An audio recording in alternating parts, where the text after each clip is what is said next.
Hi, I'm Rick. And I'm Andrea, and welcome back to Travel Addicts Life, where we help you travel smarter, better, and stress free. Yes, and today we are diving deep into the heart of Tuscany to bring you the ultimate guide on how to plan an unforgettable trip to Florence, Italy.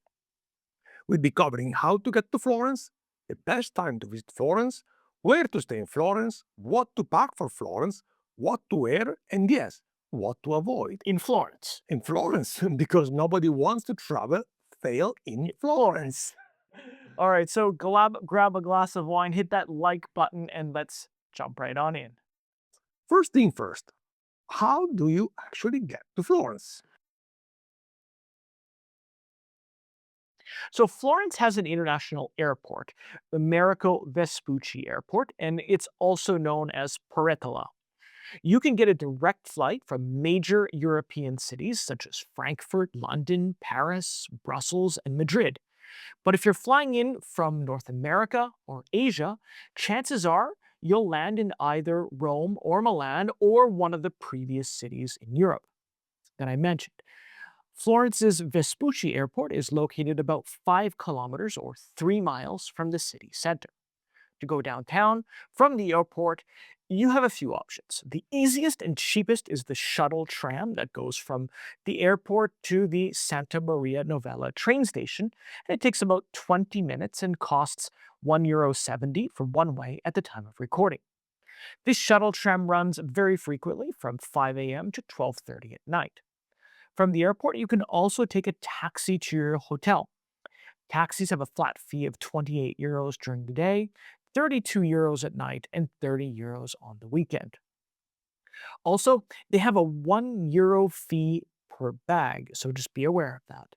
Now, if your plane lands in Rome, Milan, or Venice, here's where the Italian train can come to the rescue. From Rome's Termini station, it's just an hour and a half by high speed train to Florence's Santa Maria Novella station. From Milan Centrale, it takes about 2 hours. From Venezia Santa Lucia, it also takes approximately 2 hours to get to Florence.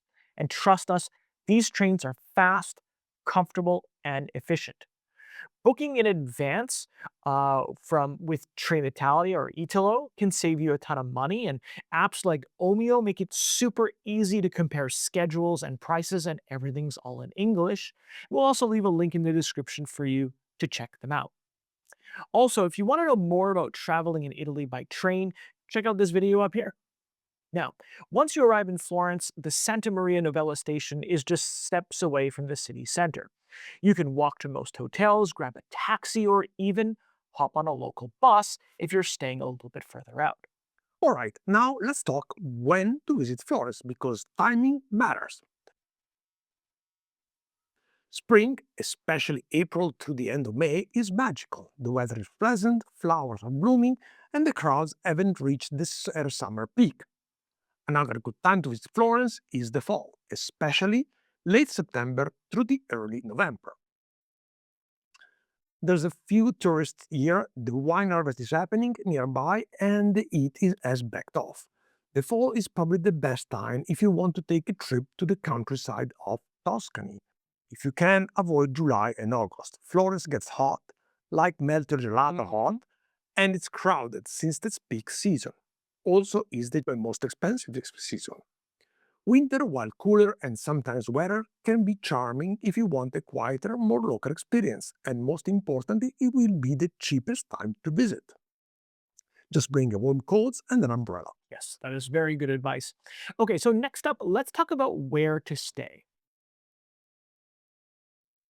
Florence is a very small city, which makes it perfect for exploring on foot, and we always recommend staying within or just outside the historic center or these centro storico.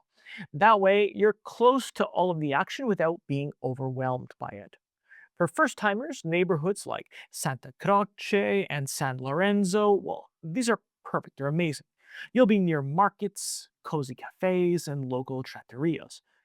If you're looking for something a little bit more romantic and artsy, well, cross the Arno River and stay in the Oltrarno, Oltrarno. Oltrarno, District. I always get that one wrong. It's got a local vibe, artisan shops, and some of the best hidden gems in Florence. Lastly, if you're a luxury lover, there's an ultra central area near the Duomo or Piazza della Repubblica that you can stay. And you can stay at Hotel Savoy, for example, if you want a high end hotel. Now, if you're traveling on a budget, Florence also has some amazing boutique B&Bs and apartments. Just remember, many buildings are historic, which means maybe no elevators, so pack light. Speaking of packing, let's talk about what to bring, because Florence is stylish but practical as well. So, rule number one, comfortable walking shoes. Florence is full of cobblestone street and you'll be walking a lot, and we mean a lot. Leave the flip-flops, the sandals, and the high heel at home, or use the high heel at night when you go out. Also, make sure you bring well-broken shoes because you will be walking a lot. Even in spring and fall, mornings and evenings can be cool, while afternoon usually eat up. A lightweight jacket or a scarf can make a big difference. And ladies, if you're planning to visit churches like the Duomo or Santa Croce, make sure to bring something that covers your shoulders and your knees. Otherwise, you might get denied entry. A travel show will also do the job in a pinch. For guys, you'll need to have shoulders and knees covered, so that means long shorts and no tank tops. Also bring a refillable water bottle because Florence has a free public fountains with clean, fresh and drinkable water. You save money and reduce waste. Don't forget sunglasses, sunscreen, and please apply often. And maybe a little backpack or a day bag and a portable phone charger because trust us, you'll be taking a lot of photos in Florence. Absolutely. Now, let's talk about what to avoid in Florence. Well, first, we suggest don't eat near the major tourist attractions. The food is overpriced and honestly not that great. Walk just a few blocks away and you'll find some amazing local spots with real flavor.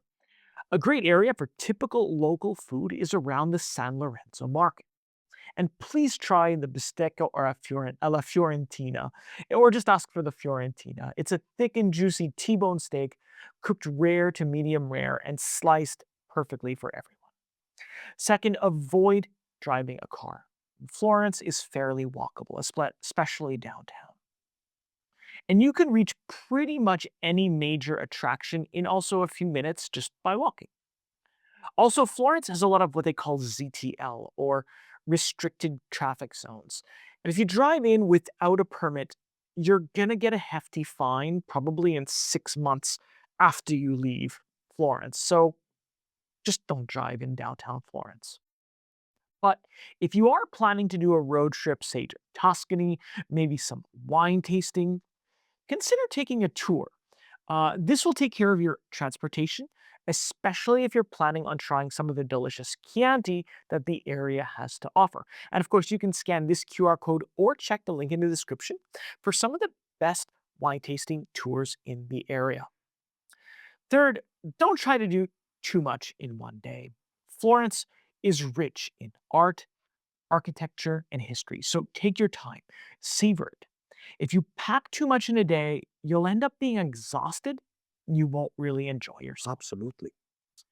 Fourth, avoid long ticket lines at places like the Uffizi Gallery or the Accademia to see the David. You'll definitely want to book your tickets online in advance because there's pretty much a 0% chance that you'll get in without them. Alright, now for our favorite part of the video, insider tips. Okay, start your day early. Early. Florence wakes up slowly and you can enjoy the city before the crowd hit. Take a walk up to the Piazzale Michelangelo, even better at sunset, and from there you can admire one of the best views in Italy. If you want to bring home some memories from Florence, skip the super cheap souvenir store. Instead, look for artisan make markets. Florence is famous for leather goods, gold jewelry, and hand marble paper. Consider a day trip to Pisa. The city is stunning and you won't be disappointed. If you want to know more how to get to Pisa, well, check out this video up here. We made an entire video about that. Also, another great day trip from Florence is Siena. To get to this wonderful medieval city, you can take the train. The ride is about an hour and a half, and it costs €10.20 one way at the time of recording, so it's very cheap. Mhm. Well, folks, we hope this guide has helped you plan the perfect trip to Florence. If you liked the video, don't forget to give us a thumbs up and subscribe for more travel information. It'll also help out the channel. And let us know in the comments below, what are you most excited to see or do in Florence? For now, thank you so much for watching. Ciao!